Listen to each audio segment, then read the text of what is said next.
Hi, I'm sitting in front of some paintings for today's post that these were made by Dr. Stephen Cartman. He's the originator of the Cartman's Drama Triangle, which you will be familiar with if you've been in touch with the work that we do with compassionate accountability.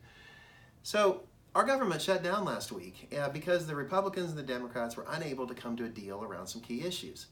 A couple days later, they struck a deal and the government's open now.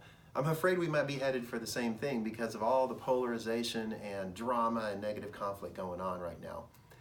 So we define conflict here at Next Element as a gap between what I want and what I'm experiencing at any given point in time.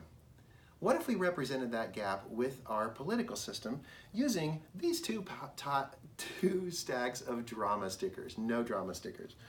So what if this is the Democrats and these the Republicans? They were too far apart to be able to come to an agreement, and so our government shut down. Now what if I were to pose this question to you? Who's responsible for the gap? Well, it's a trick question because even asking the question sets up the kind of scenario that we saw.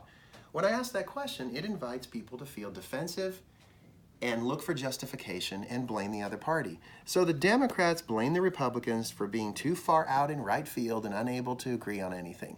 The Republicans blame the Democrats for being too far out in left field, and if they would just come alongside, we could get something done. Here's the folly of this way of thinking. First of all, it's very tunnel visioned and it's completely focused on the other person being the cause of the problem. What each party cannot see when they take this position is that they have all kinds of choices and options to move around in space.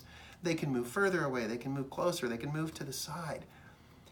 And every time we look at the other party as being responsible for the gap, we're unable to take personal responsibility for our role in the gap.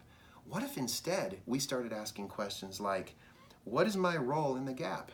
How is my behavior perpetuating the distance between us? What could I do to close the gap?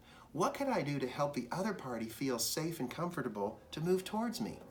Or even better yet, how could we journey together towards a third solution that preserves our dignity, leverages our different perspectives, and moves towards an amazing third solution? That's what we call compassionate accountability.